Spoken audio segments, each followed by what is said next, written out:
Amateur Traveler, episode 857. Today, the Amateur Traveler talks about coffee, chocolate, and crocodiles, sloths, toucans, jaguars, and a walled city as we go to Cartagena and Northern Colombia. This is Chris Christensen from Amateur Traveler. Let's talk about Colombia. I'd like to welcome the show Inge from DestinationExplorer.world, who has come to talk to us about Colombia in South America. Inge, welcome to the show. Very happy to be here, Chris. It's a pleasure to join the show. And people have probably already figured out you are not from Colombia. Exactly. I'm from a very small country in Europe, from Belgium. But I have a strong connection with Colombia, I think. I was going to say, what is your connection with Colombia? I started liking Colombia because my youngest daughter went there for 10 months to do an internship there. And she very much liked the country. She actually loved it. Then my oldest daughter went to visit her and she fell in love with Colombia as well. So she ended up living there for half a year too. That's why we thought now we have to visit it also, because it must be something very special. And then we had the chance to go there for a month, and I totally agree with my daughters. It's a fabulous country. Excellent. Why should somebody go to Colombia? I think, first of all, if you're a nature lover, you should go to Colombia because it's an amazing nature you will find there. It's still quite authentic. You have an amazing wildlife. If you like bird watching, it's the country to go. There's a diversity of landscapes that are really amazing. You have mountains, beaches, desert, jungle. And if you're a city lover, there are also big cities. So something for everyone, I think. The people are amazingly friendly. My daughter lived with the local people, which we visited when we went to Colombia. And it was such a warm and hospitality, and I never felt it before. So it really makes you feel very good when you go to Colombia. Then the colorful culture, I like dancing. They have a lot of music there. They're dancing from the morning till the evening. Then the coffee, if you're a coffee lover, you should also go there. And many are concerned about the safety of the country. That was the question everyone asked me. Oh, your daughter is going to stay in Colombia. Is it safe? But I can tell you it is, as long as you go to the right places there. There are some places you better not go into. But we never felt uncomfortable. We always felt safe everywhere we went. So that's quite something good, because in the past, Colombia wasn't safe as it is now. In the past, we would not be talking about it, yes. Exactly. Excellent. And then I have addition, I'm not sure if I can talk that much, but I also think it's quite still a value for money, because it's not so expensive, like example of Costa Rica, which is now really a quite expensive country to go to. It's the middle of America, it's not really south, but Colombia is way more affordable than that, for example. Excellent. And what kind of itinerary are you going to recommend for us? I was thinking about that because Colombia is quite a big country. You really need some time to discover it. But if you have a small amount of time, I still would recommend it. And I would say if you come from the United States, Cartagena is the closest airport. There are a lot of direct flights to Cartagena, and that's a beautiful colonial city. It's on the Caribbean coast, and I would definitely recommend starting there. Then after a few days, I would head to Santa Marta to visit Minga, which is in the mountains, mountain village. Very beautiful views there, a lot of diversity in nature. Stay there also for at least 2 nights. And from there, you can easily visit the most beautiful national park of Colombia. It's Tayrona, with its stunning beaches and the jungle where you can hike through. And then after 2 nights there, I would head back to Cartagena, maybe check a few things you didn't do the first days, and then head back to the United States. So that would be the itinerary for a week I would recommend you to do. Excellent. So you started us in Cartagena. What are we going to do there? Cartagena is a very beautiful city with World Heritage from UNESCO, the old city then. You need to visit. It's lovely streets. You have all small streets there. Great restaurants, which I can recommend a few if you like. Please, go ahead. Yeah, I have 3 I would really recommend, and that's one Trattoria di Silvio. It's an Italian food. I know it's not Colombian food, but it's a really good Italian. It has an amazing interior, but you need to make a reservation because there's a long waiting queue outside. Then more Colombian food is Buena Vida Marisqueria y Rooftop. And yes, you hear it. It has a rooftop terrace, and it's really very nice. So it's the Good Life rooftop terrace. Absolutely. Excellent. You sit on the rooftop. You have a delicious ceviche, which is typically also for Colombia. You can have a great seafood there, and the terrace. The views are very beautiful, of course, but don't go for lunch because it's way too hot. Cartagena is a very hot city. It's better to go around sunset to have dinner. You say it's a very hot city. We didn't say geographically where you said it was the closest to the U.S., but it's the closest because it's on the coast in a tropical area. That's one of the reasons you're saying. What time of year would you recommend going if we're going to this coastal part? The best time is in fact December, but unfortunately it's also the time that the Colombian people are having holidays, and it can get crowded because they travel around in their own country as well. They're very proud on their own country, the Colombian people. Right. And therefore the second best period is July, and that was the period that we visited too. And it was quite nice, but it's still hot in Cartagena. I think it's always hot there.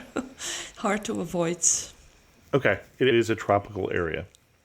It is. It's a Caribbean coast. The other question I had in terms of clarifying something, you said that the restaurant that you recommended was a marisqueria, which is, I think, means seafood. It's a seafood restaurant.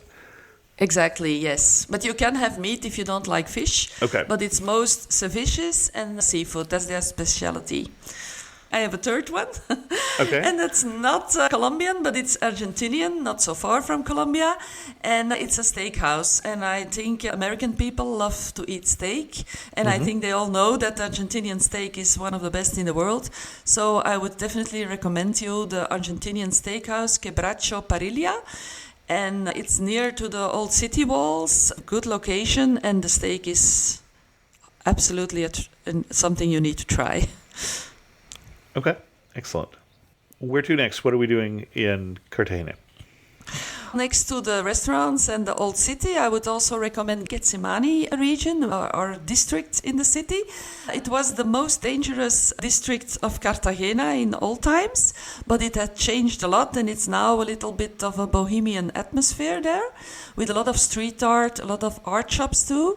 The nightlife is very nice there. You have a lot of street musicians coming out. You need to be at Plaza de la Trinidad around sunset, and then you will have a very nice evening because you will meet the street musicians. There's our terraces where you can sit on. A lot of local people come there too, and then the music will make you feel good, and you can start to party like a local person, in fact. So that's also a part of Cartagena I would definitely recommend visiting. And would you take a tour there, or how do you tackle that neighborhood? It's not so big. You can take a tour there, but you can easily walk it by yourself. It's very walkable. It's still hot, so in the daytime it's not so nice to walk around a long time. You will need to book a hotel with a pool because you will need it during daytime. But in the evening it's very nice to visit there. And also between the two, between Getsemani and the old city center, you have a central park in Cartagena, which you need to visit because that was the most surprising experience we had there. We saw the sloths climbing into the trees there. So I read that a lot of people say, they say there are sloths in the park, but we never saw them. I must confess my daughter didn't see them before, and she was 3 times there before me. So I thought, I'm going to take a look, but probably there will be nothing.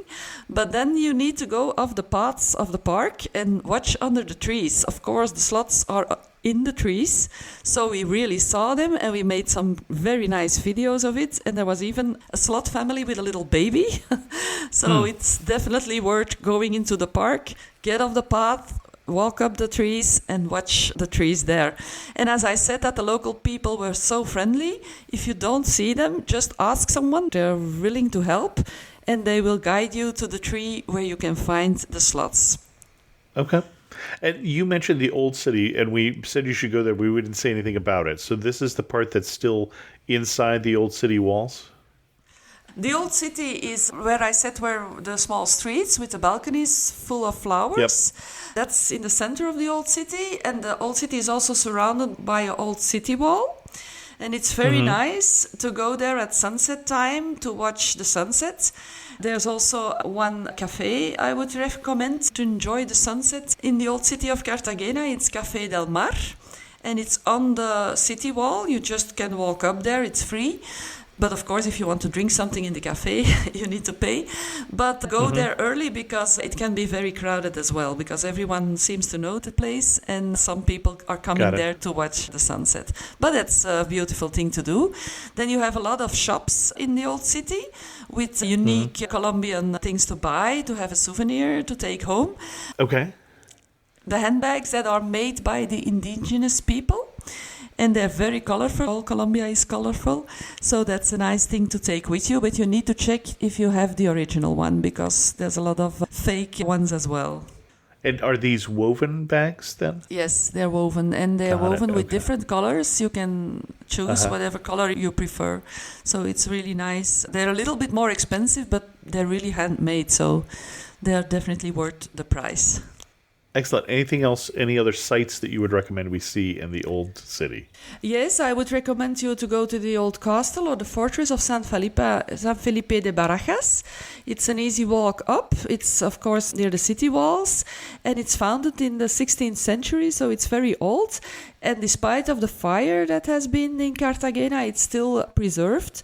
Before, you could take a walking audio tour guide, but they canceled that now. So you need to take a guide if you want to know more about the history of the fortress. But that's something I would definitely recommend in Cartagena Old City Center as well. Okay. And you say despite the fire, so I'm getting the impression that so many cities that were built in the 1500s, 1600s, there are times that large portions of the city burnt down because of fire, is what you're telling me. Yes, that's true. That's true, because before, when the city was founded, it was founded by the Spanish in the 16th century, and before the fire, it were all wooden houses, but of course they didn't survive. And then they started building the stone ones, which the fortress is one of, and you can still visit it, also the old city walls. It was once one of the best protected ports in South America. In the 18th century, it was really a very important port, and they protected it very well, and they kept it in those Spanish hands until the independence, though. So I think it really was good to defend it. It fell to at least one pirate or one privateer, I see, in its history, and was also involved in the very strangely named War of Jenkins' Ear. But that's a whole nother podcast. Okay, but it is the region of the Pirates of the Caribbean. Cartagena was also a part of that, so that's true. Exactly. Excellent. Anything else in the old city? I would recommend going for shopping there too, because besides of the handbags, you have a lot of international shops, but also some specific Italian ones. We found a very nice Italian shop. It was not for women, it was for men, so my husband was happy. And we had a great lunch at the shop as well. There was a patio, which was very welcoming because of the heat. There was like open air, but with a lot of plants, so it was nice to sit down there. And you can, if you want, go by coach. There are coaches in the city by horses, run by horses. But I wouldn't recommend that, because I really had pity with the horses because of the heat. And they are driving around with so many people. But if you like it, of course, you can do it. And sometimes, but I saw that more in Getsemani, so I go to the other district again. You have the women in the specific colorful local clothes, but you need to pay them if you want to take a picture. That's tourism. Okay, sure. I imagine if you were there for a festival, you might see them dressed in their colorful things, not just to raise money for tourism, but... Exactly, then there would be more authentic people wearing the clothes because of the festival, but now it's only a few women that wear the traditional clothing, especially for the tourists to make pictures. But they're still nice. It's nice to see them. I managed to take some picture without them noticing, so that was not so nice of me. But I have the picture. Exactly. Excellent. Anything else we want to do in Cartagena? Yes, the two regions I mentioned, Getsemani and the Old City, and then in between the Central Park, because next to slots there were also a lot of monkeys to observe. It was really nice to see them too. But then you also have the district of Boca Grande, And Boca Grande, it's the modern part of Cartagena. I'm not so into the modern parts myself, because in Colombia you want to be at the old city, the historical city, the more authentic places. But if you like modern places, it's also nice to see from the city wall with the sunset. You have an excellent view on the skyline of Boca Grande. So when you say modern, I'm picturing a skyline with tall buildings. Yes, exactly. A lot of skyscrapers there, a lot of big resorts, like the Hilton Hotel is there. Okay. Good thing is that you have a beach, so you can sit in front of your waterfront hotel where you can see the sea and watch the sunset directly at the sea. But it's not so picturesque as the other two districts. But if you like resorts, if you like staying at a big resort where everything is included, then you can do it there. It's in Boca Grande. Got it. Ah, bon chien.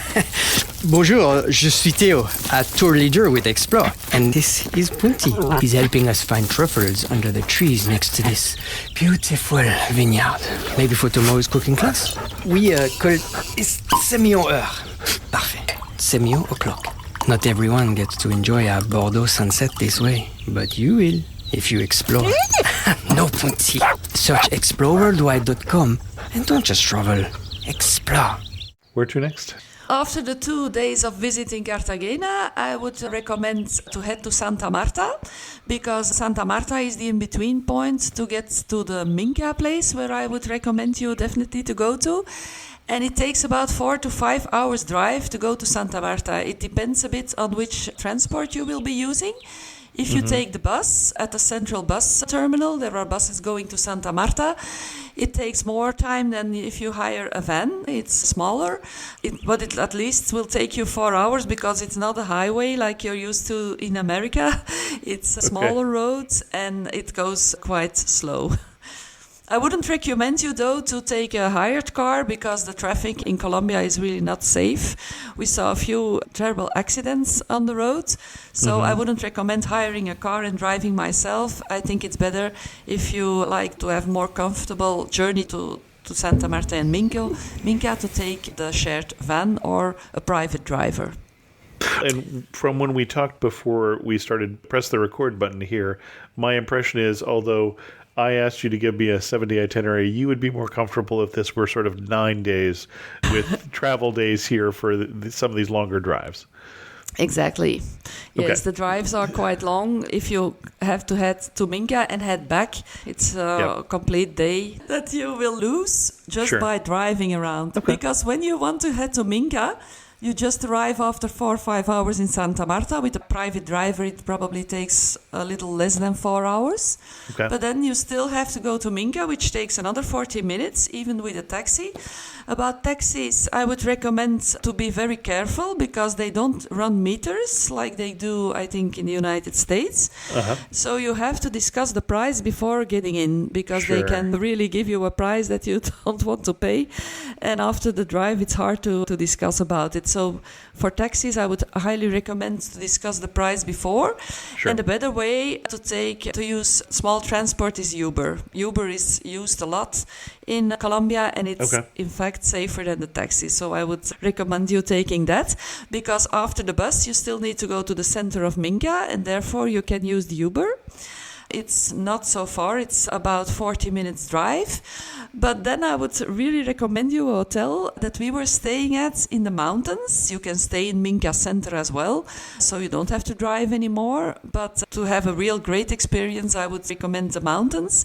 And then you need to drive up by jeep, because it's like a very hard and sharp road with a lot of sharp turns to go up to that retreat. But I really would recommend you that. I don't know if I can say the name of it on here, or is it too much publicity? Oh, no, please go ahead. Okay, so I would recommend you to stay in Casas Viejas by Masaya. It's a 20 minutes drive up from Minca Center to the place, but it's amazing. You can stay there in a private room, you have your own bathroom. You have an infinity pool, and when you're in the pool, it looks like you're in the middle of the jungle. The parrots are flying over you. You have a lot of tropical birds flying there. I would really recommend staying there. Minca is also known for its yoga retreats. And I did some yoga there in the morning. It's early in the morning that they do it, but then you see the sunrise and you get relaxed just by getting up to the yoga place, and you're already relaxed because of the beautiful views. So I would highly recommend doing that.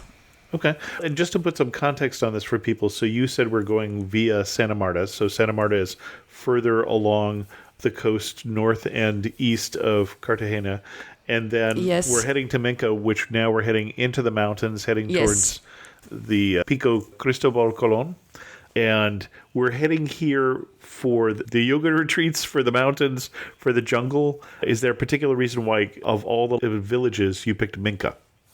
Minca is quite a great place to start the hikings or to see the waterfalls, because you have a lot of beautiful waterfalls nearby, like the Pozo Azul, where you can hike to. You can also go to a sunset point where you have a beautiful view at sunset. You can even see Santa Marta on a clear day. Then you can go on a tour for bird watching. You can join it at daytime, but you can also do a night tour. And they all start in Minca, so that's why I would recommend to go to Minca.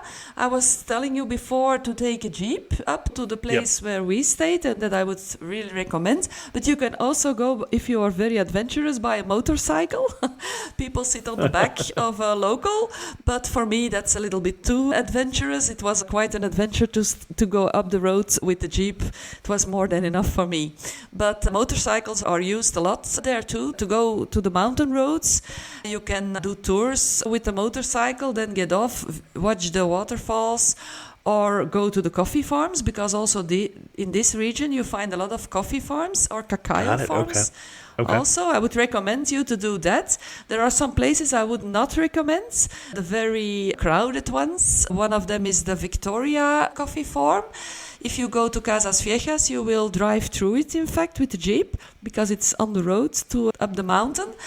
And it looks nice, but in fact it's quite crowded, and you don't have the very great experience like you can have in another coffee farm that I would recommend. The Carpe Diem coffee farm I would recommend, because that's a better one. Or even the El Paraíso de Tuqui. That's also a nice one. There you have the mixture of coffee and cacao, and it's also a bed and breakfast. So if you like it, you can also stay there.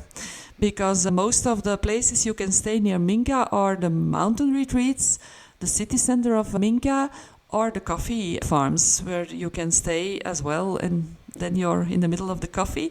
We did that in Salento, but we're not talking about Salento now. But you have coffee all day for free when you stay at a coffee farm. So that's also something good, especially when you need a lot of coffee to start the day with. Okay.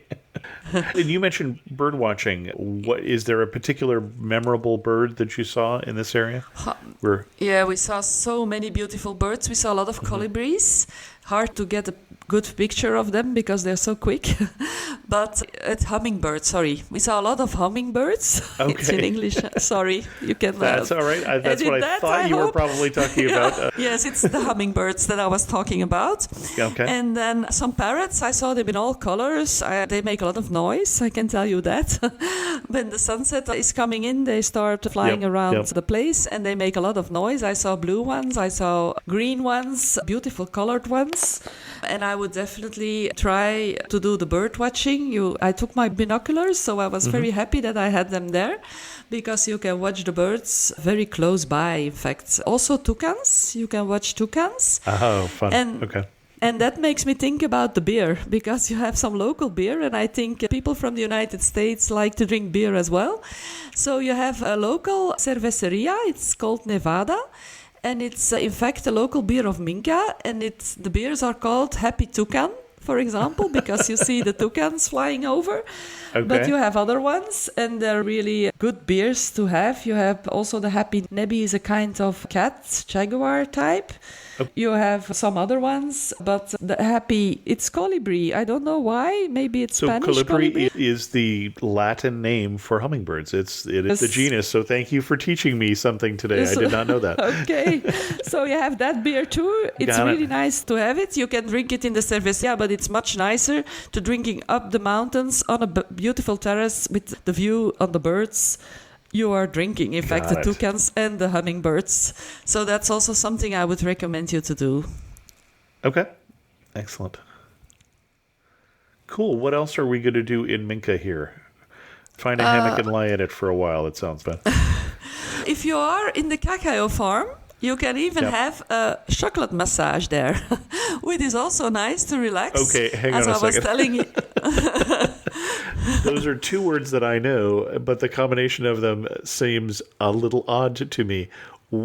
Describe what this is like. It's a massage where you get, like you have a hot stone massage, probably Yep. that. Sure. Or another massage where they use some herbs or something that Sure. are good for your muscles. This time, because you are at the cacao farm, they will use chocolate. And it's the chocolate they are harvesting there. But it's not the chocolate you eat, unfortunately. It's not that you will be trying to eat yourself when you are doing the massage, because the chocolate is pure. And I can tell you that pure chocolate without bitter. additives is very bitter. Yes, it Right, is. right. So it's very good for your skin, but don't try to eat it. But So it's they're a nice... massaging me with With chocolate. cocoa beans? No, with Powder. also no, not the powder. They will make it like chocolate, but melted chocolate. Oh, so it's okay. it's fluid, All right. fluid, and it's hot. Not hot, too hot, but a little bit warm. So it's like And a they mud will- massage, but with chocolate. With chocolate, yes. And I think it Okay. sounds better than mud. And of course, you need to take a shower afterwards to get rid of the chocolate, unfortunately. But the massage is really good. And if you want to visit the farm and taste some chocolate, you can do that too. And it's about 1.5 hours that a tour takes there. Okay. Excellent. What's next?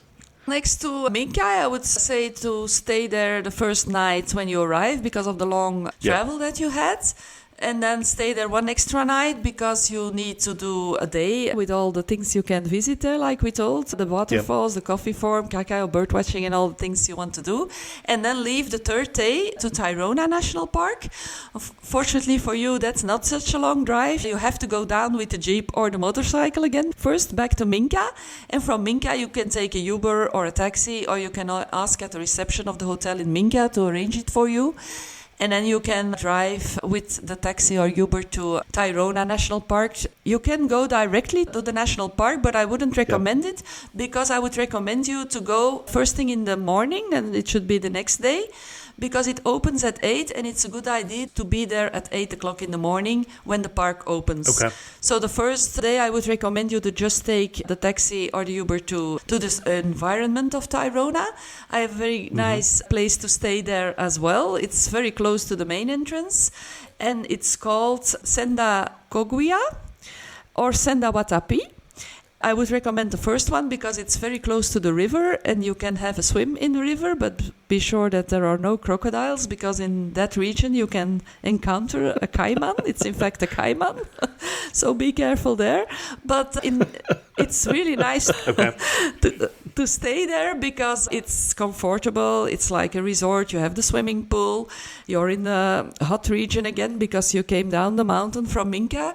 And We're it's back on there, the coast. so Yep. you're still you're getting near the coast with very hot and humid temperatures. So after the experiences in Minca, I would recommend you to take the afternoon off and just relax at the hotel pool. Okay. And then make sure to go next day, first thing in the morning, to the entrance of the Tayrona National Park. It's walkable from the hotel. It's less than 10 minutes walk. Between the hotel and the entrance, you will find some shops. And I would recommend you to buy some water there, maybe even some cookies or something to eat, because in the park there will be some places available where you can eat something, but I'm not so sure about the quality. So that's why I would recommend to take something from outside the park with you so you won't be hungry, because at the park you will spend the day there. So you will need to drink a lot because of the heat and to have something to eat also. We had a beer inside the park, so we didn't get sick, so that's doable. But to have some extra water, because there are some distances before you see the bar, and then it's necessary to have your own water. Sure. If you're really not so into walking, you can also do horse riding. They hire horses there, and you can hire one, and then you're a bit more comfortable. Don't have to walk all the way. It's maybe good to walk up to Cabo San Juan, which is the most ultimate point that I would recommend to walk to. And then go back. It's in fact the same way, because you can only go back to Santa Marta with a boat. Otherwise, you need to walk back. And as you're staying near the Tayrona Park entrance, you will need to come back. But you could consider coming back on a horse to have a different experience. Got it. Very important. So some people actually day trip from Santa Marta, is what you're saying? Yes, you boat. can. Some people are just staying in Santa Marta, go by boat to Tayrona. It's another way to enter the park, and go back by boat as well. But I think if you skip Minca, you haven't seen much, so I wouldn't recommend that. I really would recommend you to go to Minca as well. And then other things to know about Tayrona, you need to take your original passport, so don't only take it on your iPhone or your mobile phone, because it's not enough. They need to see your original passport. The entrance fee is not very high. It's about $16 to enter the park for a day. They will tell you that you can have accommodation inside the park as well, but as it's a national park, there are no very comfortable hotels or something like that inside. Okay. It's more camping, and there are not much amenities, so if you like a bit of comfort, I would not recommend to stay there, but if you're comfortable staying at a camp and in a tent that you can hire there, you can. But also, if you want to do that, do it at the entrance and book it there at 8 o'clock in the morning.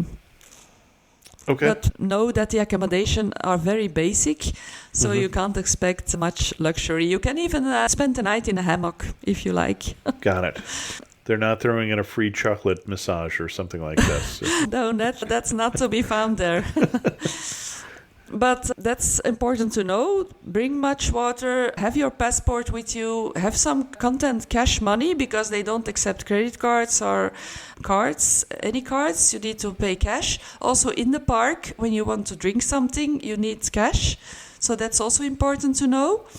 And then bring your bathing suit, because it's hot, but there are beaches that you can swim. There's even a place where it's nice for snorkeling. So if you want, you can even bring your snorkeling gear. Without crocodiles. Yes, the places where there are crocodiles, you can't go into the water. It's quite mentioned. All right. Yes, it mentions don't enter. You see the crocodile on a board, so you know why. Yep. And the sea can also be very rough there, because it's quite rough. Some beaches are really rough waves, and it's better not to go in there. I know some locals are doing it, but I wouldn't recommend it for us. Well, and what I'm seeing from the description, from the pictures I'm seeing, and from the map is, so this park is a long park along the coast with lots of different coves and lots of different peninsulas in between them. Maybe, 8 major different coves and 8 major different peninsulas and such in this jungle, tropical coastline with palm trees and things like that, and big rocks that remind me of the baths in Virgin Gorda in British Virgin Islands, if you've seen that, the big round granite stones at the points and things like that. Is that a good description? Am I getting it here? Yes, it made me think about the Seychelles, but I don't know if you were there. Okay, all right. Yeah, there you also have the white big rocks on the beach. It's, of course, smaller, probably, but yes, it's typically for the coast, the Caribbean coast in Tayrona, that you have the big rock formations. You even walk through them, because the hike, that's something I wanted to say before. I have on my blog a little map, too, about the park, and there you see that from the entrance to the start of the hike, there's still like a main road, and I would recommend you to take the bus. You can take a bus from the entrance to the starting of the hiking point, because with the bus it only takes 10 minutes, and by foot it takes 1 hour, and it's already very hot, not comfortable, and there's nothing to see. It's really a boring road. So take the bus. It doesn't cost anything. It's $3 to take the bus up and back, because if you took it to go up, you can take it back too, and I would highly recommend that. And then the hike really starts into the jungle, like you said, with the palm trees. And the hike also goes in between the rock formations, so it's really nice. You have amazing amazing views over the coast, where you have a bit of rock on your screen as well. So it's really nice views. And inside the rocks, there are also people selling drinks. But I would be careful with buying water because you never know from where it comes. Right. But Coca-Cola or something, it's in something cans. sealed, so sure. there you're safe. Yep, you're safe buying that. And then you're doing a loop hike to some of the playas, some of the beaches? Or Yes, where are you hiking to? You pass a lot of beaches. The first hike, that's why I told you to bring a lot of water, is for 75 minutes walk. So that's more than an hour. Yep. Where you can arrive at the first beach. And the first beach that you can go on is Playa Arrecifes. There's no shade, so it's quite hot. You need your sunscreen, your sun blocker maybe better. You go to the toilet there. There are toilets, so that's a nice thing to know. And you can swim there. And also close to that playa or that beach, you can go for snorkeling. It's a great area for snorkeling as well. But before, and that's also something people need to know, you need to pass through a small river. You have to wear comfortable shoes, but if you have shoes like Tevas, I don't know if you know it in the United States, it's like sandals where you can walk into water with. It's good to take those because you just can walk through the water. I had my sneakers on with the socks and everything, so I need to take everything off. Then I had wet feet.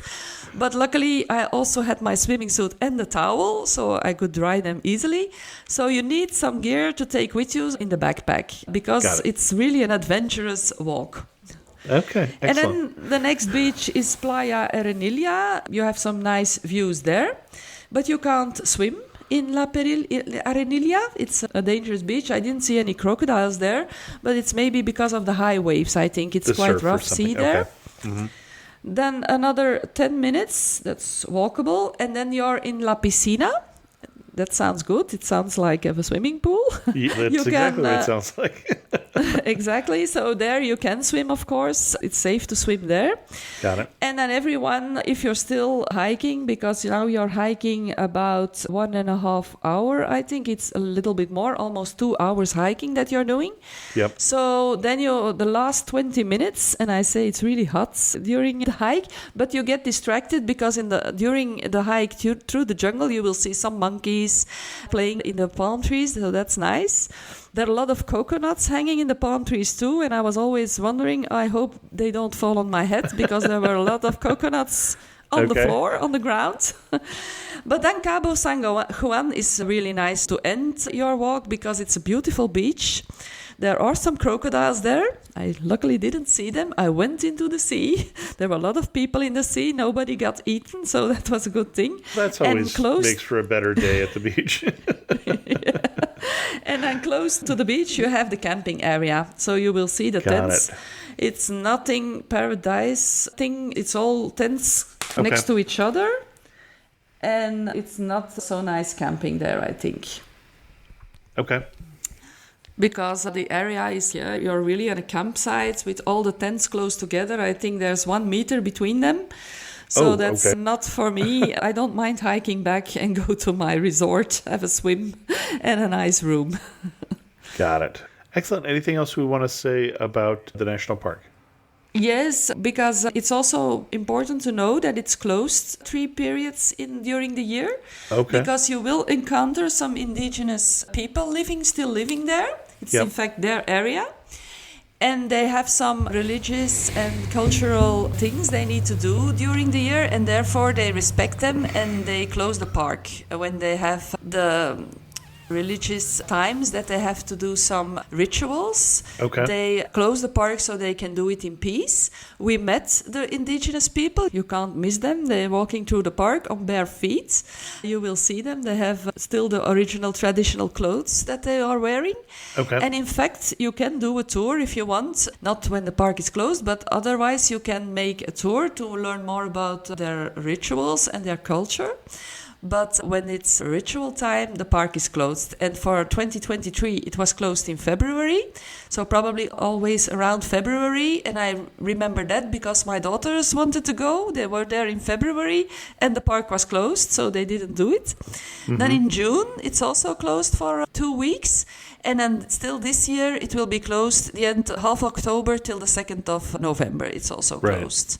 Interesting. But for the rest of the time, it's open. So that's something to consider and to check out, because I really would recommend to visit this park because it's so beautiful. You have the difference between the jungle and the coast, the beautiful coast.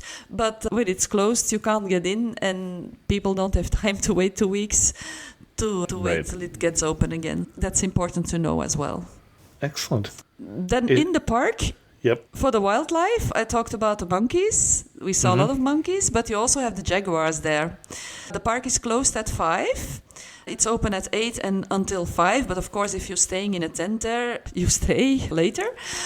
And then you have the most chance of seeing more than the monkeys and the things like the birds. You can have much chance to see things like that. But if you want to see the snakes, like the boa constrictor who is living there too, the jaguar, the ocelot, an anteater even, or a sloth, you have better chance seeing them when you stay for the night.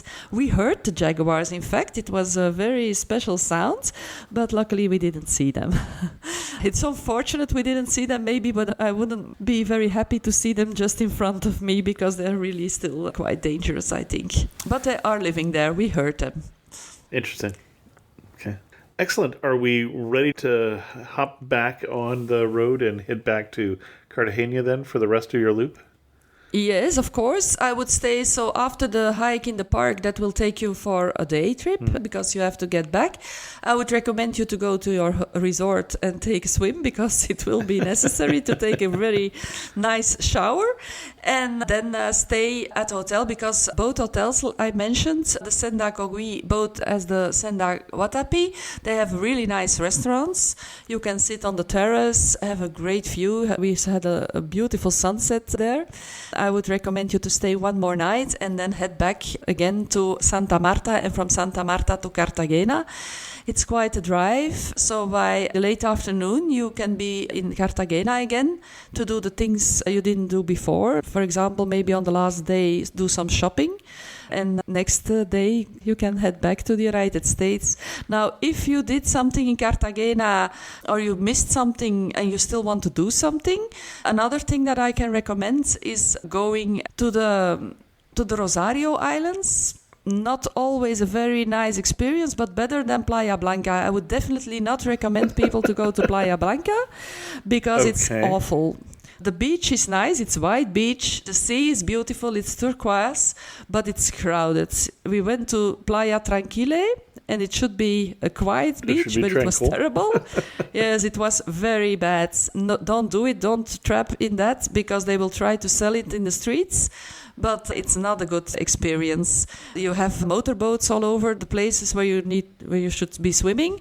You have the smell of gasoline everywhere, and I really would not recommend you to do it. We had some friends there who went to Rosario Islands. It's a bit better, but still, I wouldn't recommend the Rosario Islands either because the corals are quite in a bad state also. You see some beautiful fish while snorkeling, but the accommodation isn't, you should think it should be. It's not a paradise either. So if you really want to have a good tropical experience at the beach in Colombia, I would recommend you to go to the island of San Andres. And maybe, as we talked before, we need some more days than 1 week to go to Colombia. San Andres would be a good stop to add some extra days. I don't know if you know where it's situated, but it's in fact in front of the coast of Nicaragua, so you're already on the way to the United States. It's a bit more to the north. Wow, okay. I didn't realize it was that far away. Okay. Yeah, and you can fly from Cartagena to San Andres Island, and there you have the real tropical experience. It's paradise there. Okay. Good to know. Anything else we want to say about Colombia before we get to some of our wrap-up questions? We haven't spoken about the food. I recommended you some restaurants, but what you really should try if you're into local food, if you want to try local food, I would recommend you to try the bandeja paisa, which is the most typical food you can find in Colombia. It's made of beans, rice, meat, an egg, and of course the famous Colombian avocado, which is quite different to the Mexican one. It's bigger, and the taste of the avocado is amazing, especially with a little bit of salt in it. You can eat it without anything. We tried it out with a little bit of salt, and it was very delicious. Another typical thing to eat in Colombia is patacones. It's a double fried green baked banana. It's also delicious.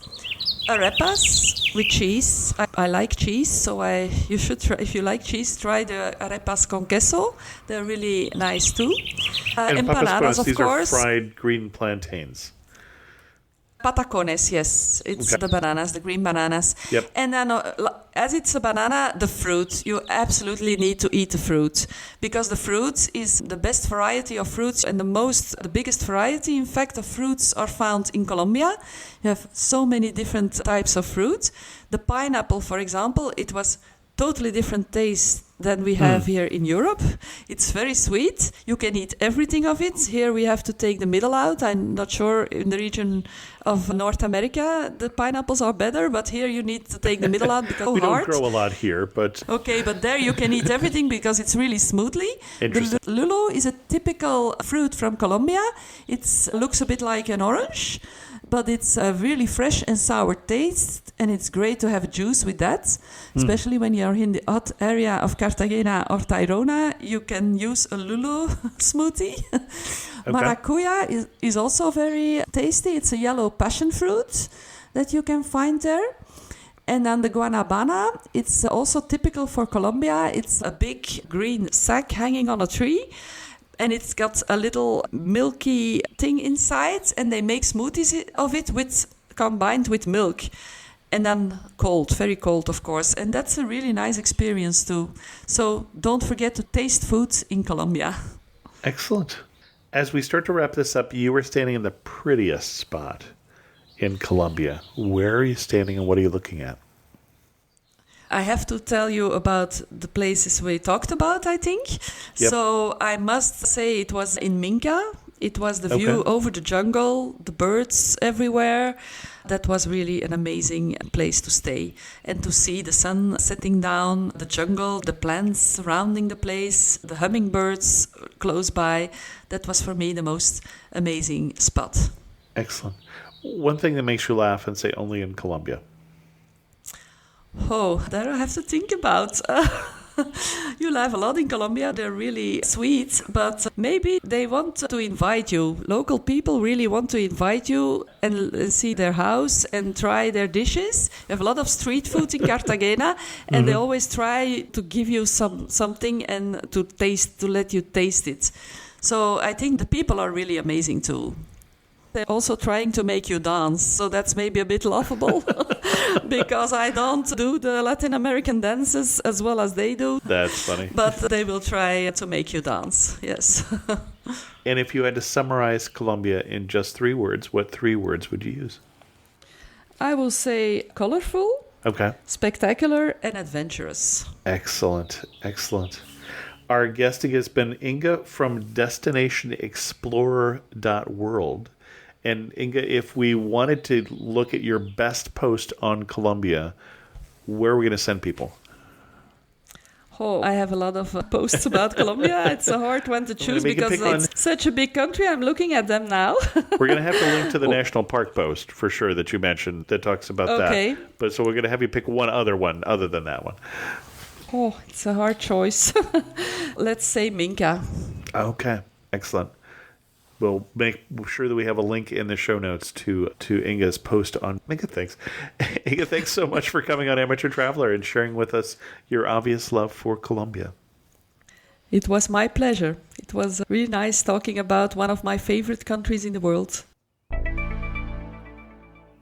A special thanks to the patrons of this show who help support Amateur Traveler financially with their gifts from as small as $5 a month. And thanks to Pat McKenzie, the latest patron of the show. If you're interested in learning how to support Amateur Traveler, go to patreon.com/Amateur Traveler to learn more. I've got a trip coming up to Belize and Guatemala with G Adventures, and I bring it up because there's actually a few slots on there. This is a last-minute trip. It's July 29th. of this year, 2023. And so it's a very last minute thing, but if you're interested, I think it's 25% off, and there are details in both the Amateur Traveler Trips group, amateurtraveler.com/trips, as well as the Amateur Traveler Facebook page, or just send me an email to host@amateurtraveler.com. With that, we're going to end this episode of the podcast. If you have any questions, send an email to host@amateurtraveler.com, or better yet, leave a comment on this episode at amateurtraveler.com. And thanks so much for listening. I got to see one more cathedral. I got to sit in one more cafe. I know that I should be heading home, but maybe not